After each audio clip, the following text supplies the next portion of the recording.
నువ్వు పని చేస్తున్నావని నీకు తెలుసు, కానీ నీ ద్వారా తృప్తి పొందే ప్రజలు వేలలో ఉంటారు. వేలలో ఆ ఆశీర్వాదం దేవుడు పోగొట్టుకోవడం వదిలిపెట్టాడు. దయచేసి గమనించాలి. నీవు ప్రభువు కొరకు ఉపయోగపడటానికి నీవు, నీ ఇంట్లో ఉన్న ప్రతి వారు, నీ ఇంట్లో ఉన్న ప్రతి వస్తువు ఆయన కొరకు ఉపయోగపడాలి. చాలామంది అంటారు, నేను కొత్త బండి కొన్న ప్రార్థన చేయమని.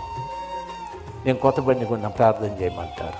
ప్రార్థన చేస్తాను, ప్రభువా బిడ్డకు బండి ఇచ్చారు, వందనాలు అంటాను.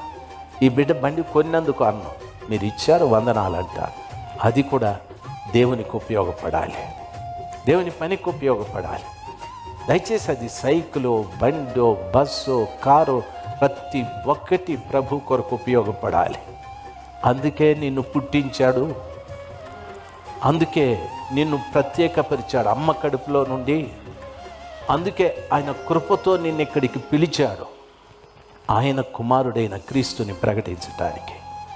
ఆయన కుమారుడైన క్రీస్తుని ప్రకటించడానికి నేనే కాదు, నా ఇంట్లో ఉన్న ప్రతి వస్తువు, నా చేతులకు దేవుడిచ్చిన నేర్పరితనము, నా టాలెంట్, నా విద్య, నా ఉద్యోగము, నా డబ్బు, ప్రతి ఒక్కటి ఆయనకు ఉపయోగపడునుగాక.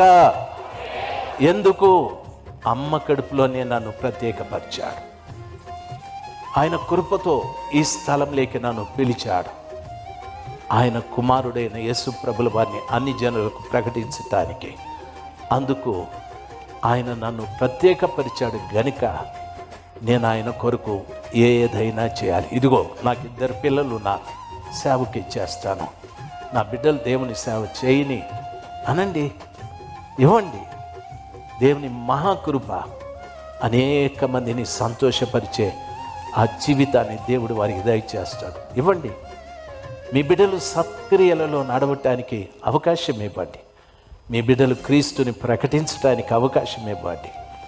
మిమ్మల్ని దేవుడు పుట్టించింది ఆయన కొరకు ఏదో ఒక పని చేయటానికి, ఆయన కొరకు ఏదో పని చేయటానికి.